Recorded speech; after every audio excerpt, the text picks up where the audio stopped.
I get really emotional. I get so passionate, like, okay, about like people getting sober, because you do not have to live this way. This could be good for me. Lately I was feeling like I need a purpose. Hi, and welcome to my YouTube channel. I'm Jen. So for a long time in my life, I knew that while I did not have a journey that was idyllic, I knew I always wanted to help people. And you know, it's funny, I couldn't even verbalize that at first, that's what I wanted to do with my life. But I knew that I wanted to help people, and I knew I had this like weird eternal optimism. I honestly don't know where it comes from. It's like a, you know, I don't know, it's like a spiritual gift perhaps, who knows. And I'm a writer as well, not professional, but I'm a writer, and I found my voice through writing. And for a long time I stopped writing. For a long time I battled with a lot of stuff, you know, stuff we all have. You know, I mean, maybe it manifests differently, maybe it's caused by different things, but at the end of the day, there's stuff, right? Human stuff, experience stuff. And although my life was what I thought typical and fulfilling, there's 5 of us, myself, my husband, and my 3 teenagers, and a dog, and 2 cats. That's a lot of people for a 3-bedroom apartment. But that's a whole other story. I'll get to that later. But, you know, I had gotten pregnant at a young age, and I'm still with Bill, my husband. No, he's my husband now. We've been married since 2002, but we've been together since 99, and, you know, we had a child early, and then a second child, and then a third, and so it was like, you know, boom, boom, boom, within 2 to 2.5 years of each other. And so, you know, in the early 2000s, it was like such the big deal to, you know, have a large family, and it was so important. And I'm not knocking it, but my young naive mind watched a lot of like TLC and A Baby Story and the Duggars, and you know, just all that was kind of like, you know, in our faces at a young age. And I was one of those people that, you know, I'm like, I want a career, but I want a family, and I did that, I don't know what to do, and I'm 19, and people are like, you're 19, stop worrying about it, live your life and go to school or do something, you know. And then I got pregnant, and then so I took it as, well, I have a kid, and I don't want like the gap that my parents had between my sister and I of 9 years, so we just boom, boom, boom. And I would never trade my kids or my husband or my experiences for anything, but I'll tell you what, it was probably the roughest road we could have taken. So we struggled financially, obviously, and, you know, my husband was struggling with some mental illness that we only recently got diagnosed, and that's a story for another time, and I don't know if he wants to share that, but it's a serious mental illness, and, you know, we're managing that. But at the time I didn't know, so I was like, what do I do? How do I raise my family? How do I get us out of, you know, poverty and, you know, raise a respectable family? So I did the thing any girl would do, go to nursing school and, you know, just stress yourself out to the max. And no, I honestly did. I loved the thought that I could critically think and just, you know, understand all that, like the ins and outs of the body and, you know, the science and the chemistry and all that good stuff. And then, you know, I had my son Hunter in 2003, and 3 weeks later I was doing nursing prereqs, and by the time my third was in, I think it was on her first birthday, actually, my third, I was in near the nursing program. And, you know, I went through that, and there's a point to the story. I went through that and graduated, and, you know, all was well. Until it wasn't. And I found myself empty and vacant and working a lot and having a lot of anxiety about my job that I loved very much, but I was very, very insecure about my abilities, even though there was really no reason to think that I was not doing a good job as a nurse. And, you know, as my kids were getting older, you know, I had one with ADHD, I had one who was cutting, and I had a lot of stuff going on. My mom was in an active addiction, and for some reason, that's what I started to do. And, you know, I tell you this story not with, like, pride, like, hey, I was working as a nurse on a cardiology unit, and I was using drugs, and I was functional. You know, that's not something necessarily to be proud of. Trust me, I'm not. Like, I guess I'm humbled that I'm alive. At the highest point of my addiction, I was using 120 milligrams of Dilaudid IV push. Yeah, for those of you that know how much that is, like, wrap your brain around that. I should be dead. And there were a couple times that I did die. And I'm lucky to have, I don't want to say lucky is the right word. It was convenient, I suppose, that I had access to Narcan that at that time people didn't, like people on the street and whatever. No, they don't.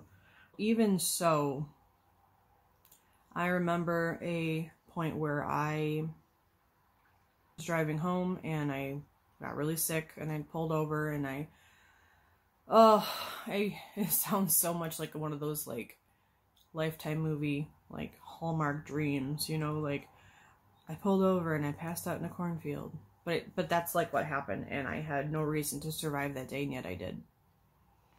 And I just remember thinking over and over in my head, like, please God, just, I don't want to die. I'm not ready to die. I don't know why I do this to myself. I don't know why I'm doing this. And, you know, I remember just like sitting there thinking as I'm like shallow breathing, please let me live.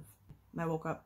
I'm not really here to talk about religion necessarily, because I know that's a sensitive topic and it's different for everybody. And when people talk about God, they have different perceptions of what God is.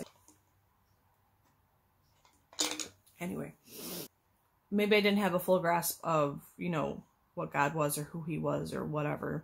You know, I was raised Catholic. You know, I'd always like fought with God. We always were like in an inner struggle. I mean, maybe I was the one struggling, not him, but, you know, I was always like, you know, I'm fine. I feel good. I'm strong enough. I don't need you, you know, but yet in the darkest times of my life, I found myself like always reaching out, you know, and every single time I reached out, guess what? I survived, or I lived, or he showed me something. So to me, that is God. Again, not here to preach, but I do feel like you have to believe in something greater than you. And you can't believe in another person, and you can't worship another person. So, I mean, that's like a, you know, but that's an aside. Anyway, so, yeah, so I survived that whole, like, laying in the cornfield incident. As the story unravels, I, you know, I had to turn myself into the state board. And I'm no longer a nurse. I did the program. It was expensive and I had to drop. And it's one of those, it's just how it goes. As I became sober and stayed sober, I was very bitter. And I didn't even know what I was bitter about. Like, I just was like crabby. And you know, on the outside, I probably appeared fine because, you know, I'm a functional addict. I'm a functional whatever. Like, you'll never really see it. Like, you know, unless I show you it. You know what I mean? Like, I'm not the person that's going to necessarily, like, cry. Sometimes I have, though. But anyway, there's something about me that is so stubborn.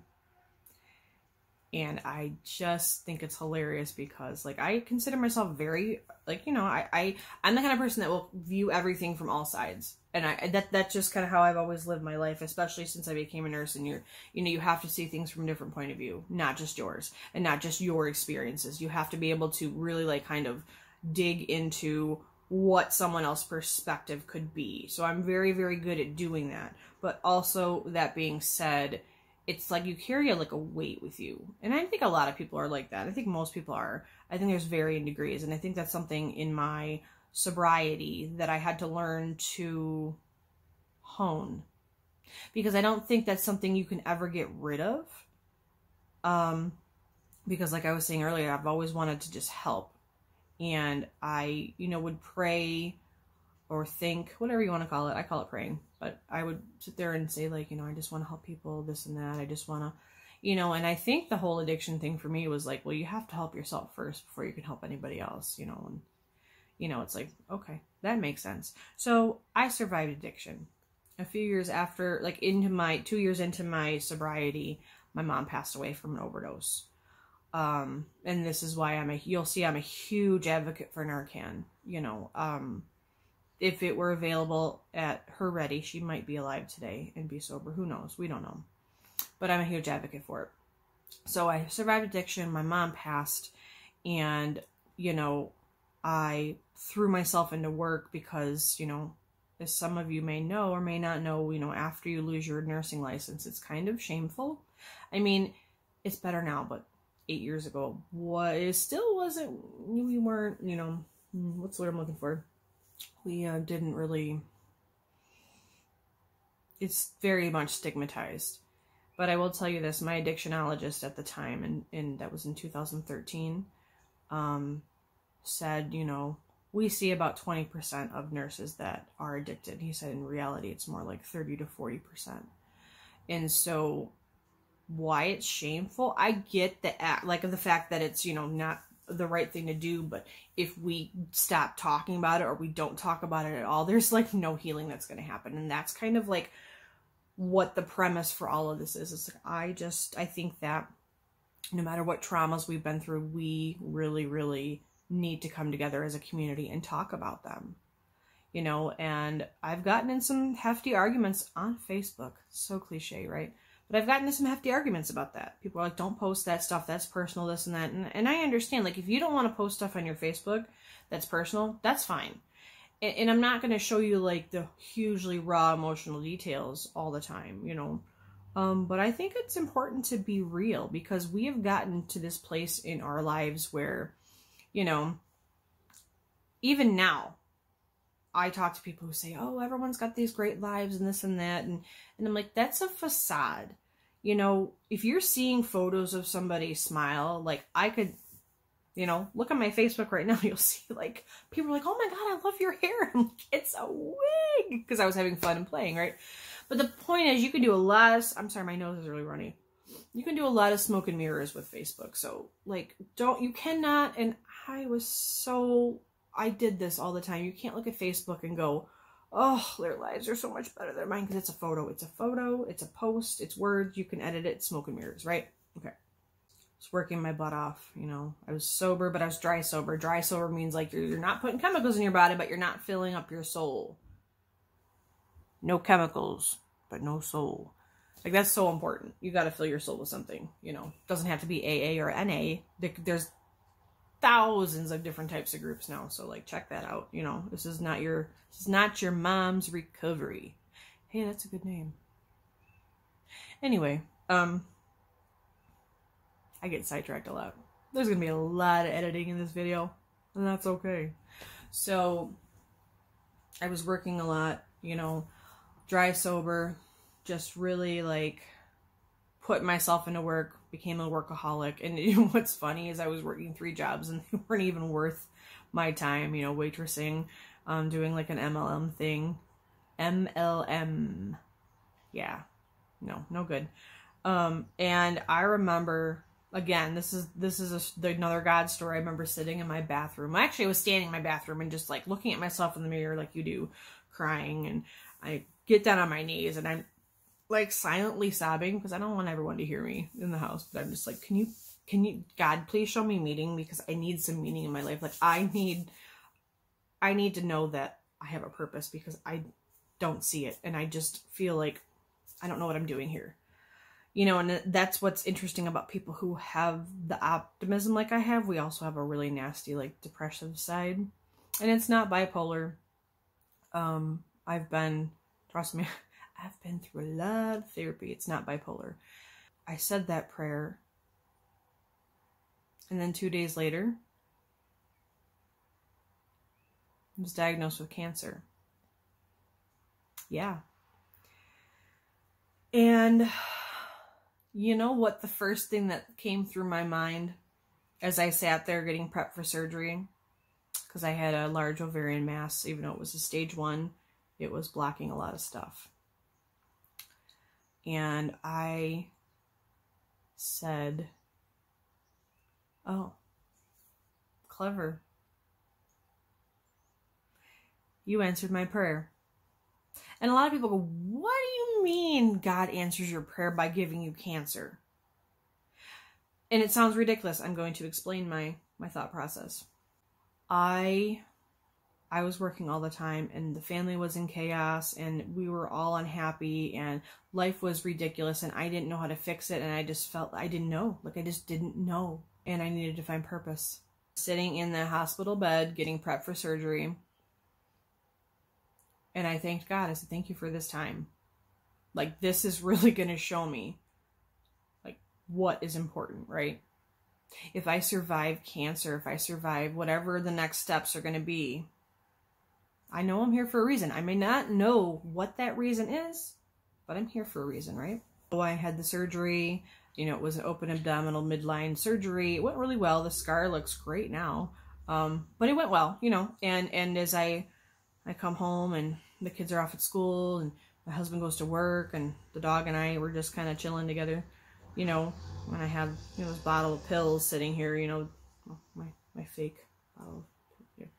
I had my bottle of pills and I'm like, oh my gosh, I'm nervous. Like, I struggle through such a hard addiction. I'm scared, but like, I'm in obvious pain, you know, I need to take these. And it was funny because I think they gave you, because they're really, you know, the pendulum has swung so far to the other side now. You know, you don't really get pain meds for much in an open abdominal surgery like that. I think they gave me like 20 Norco 5s or something.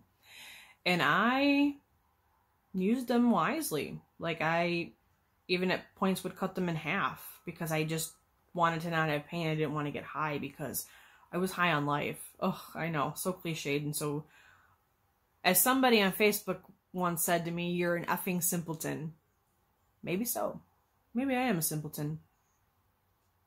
Maybe outwardly I've done a lot of internal work, so outwardly I look like a simpleton, but I assure you I'm not. And so, like, the whole time I was healing and I was getting chemo at the same time. I got chemo like after Christmas, from January to May. And it was, you know, I was 39 at the time, and my oncologist told me, she's like, you know, you're going to be fine. You're 39, chemo's not, it's going to be okay. You'll be fine. You'll be able to work, you know, maybe you'll have to cut back your hours, but you'll be able to work. And that was completely 100% not true. I was very ill. It made me so nauseous and so spinny. And even with all the nausea meds out there, and, yeah, I just couldn't, I would be sick for so sick for that, like 2 to 3 days after chemo, I'd be okay. But then like for the entire week later, I was really ill. Then the second week into that, I would get a lot of weakness and I'd be falling. Like, I fell in the shower one time, I fell in the hallway, and, you know, so they're like, just don't move. No, they didn't say that, but yeah.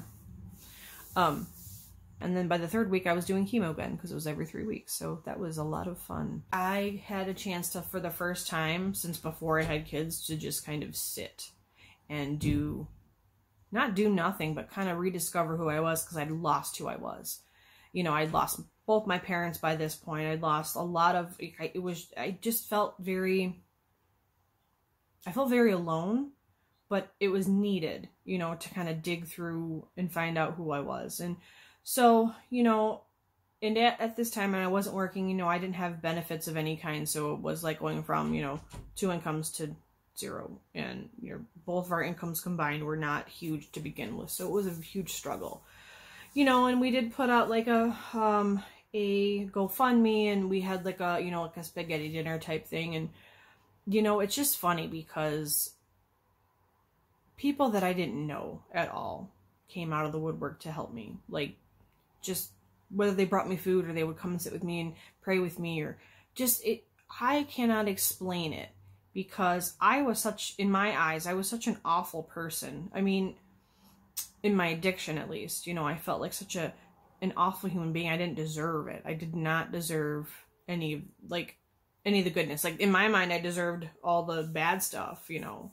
Didn't deserve, like, you know, the food I was getting from people, or the not checks, but like, you know, like gift cards and just all this random stuff. People would come over my house and like, can I pray with you? I'm like, absolutely, you know.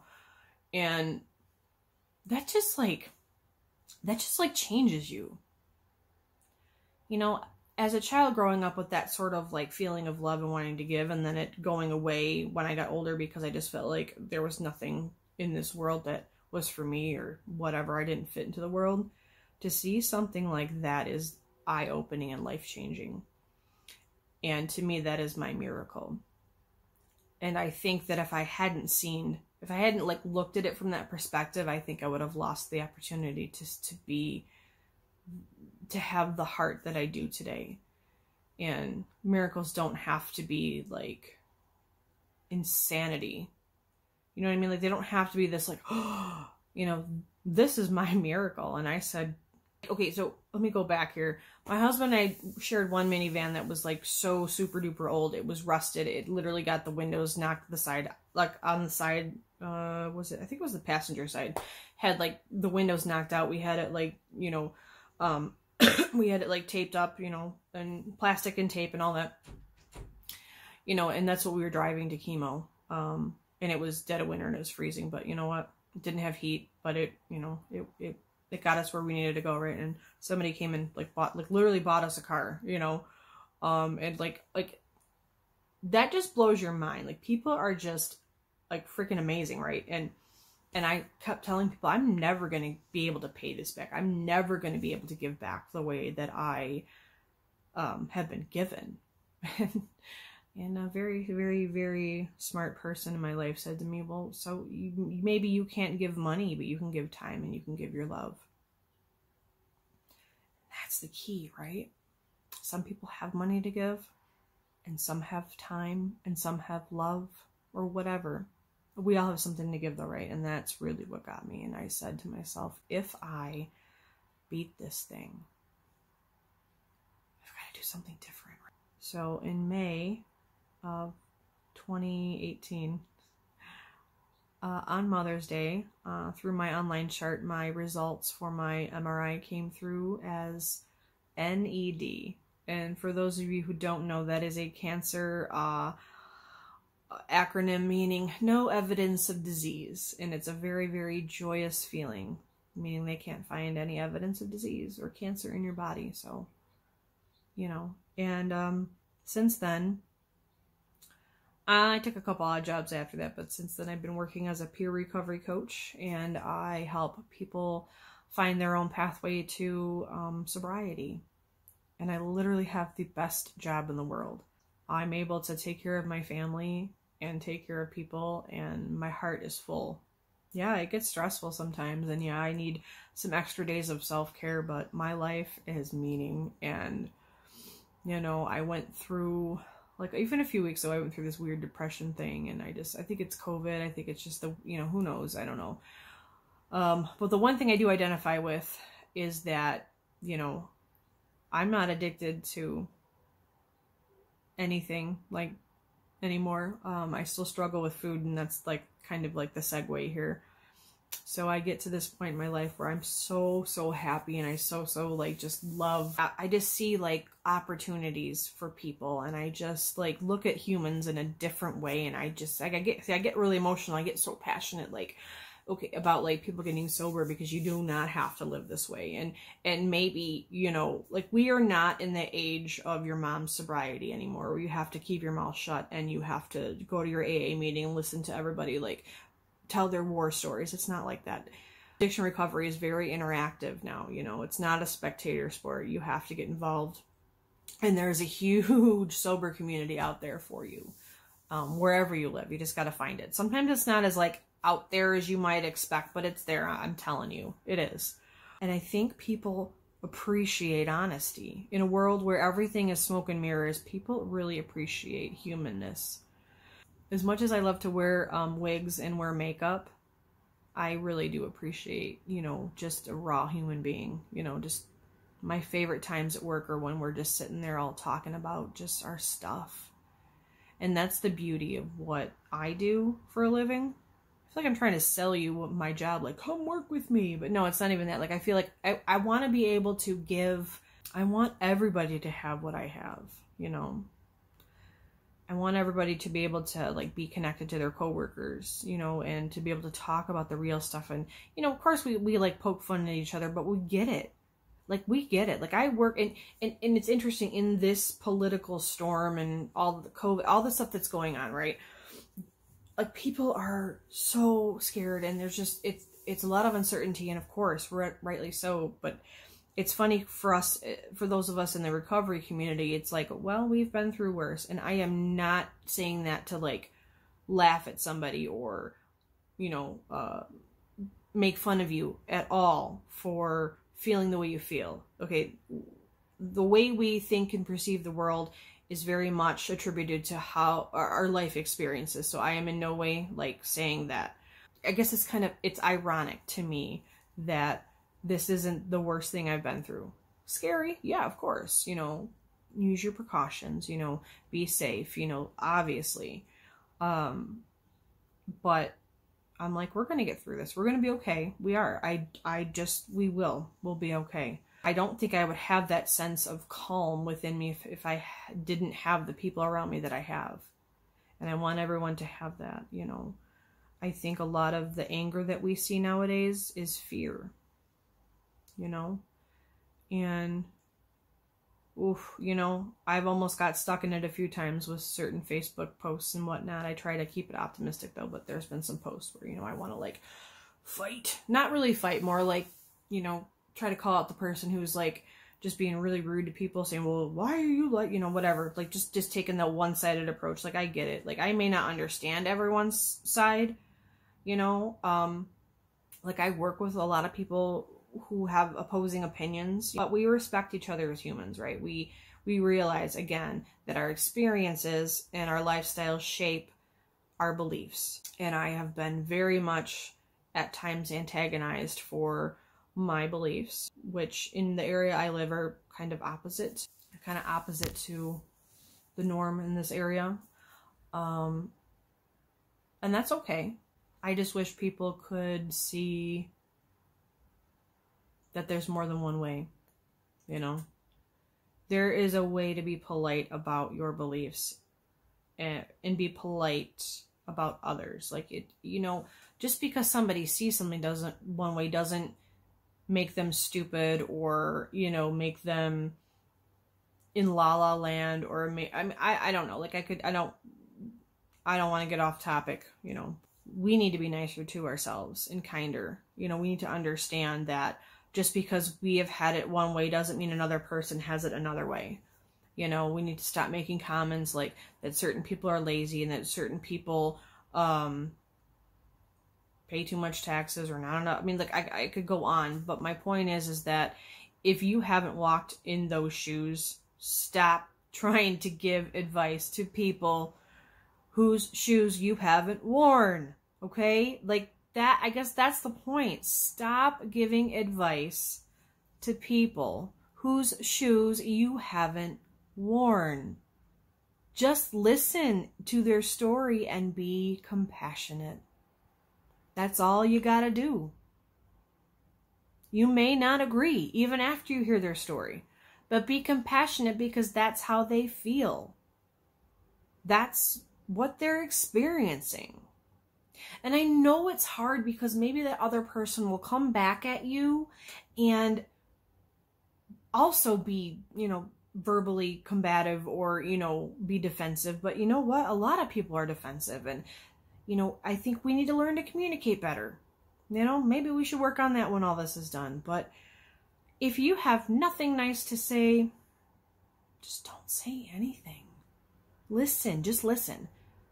That's why you have 2 ears and 1 mouth. I have been humbled by my life, and I hope that I want other people to take the experiences and whatever's going on right now, and I want them to learn from it.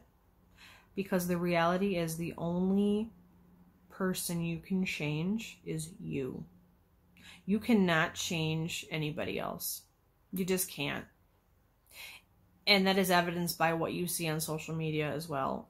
And in person, not just social media, but do you think that most of these angry, ranty posts change anybody's opinion about anything?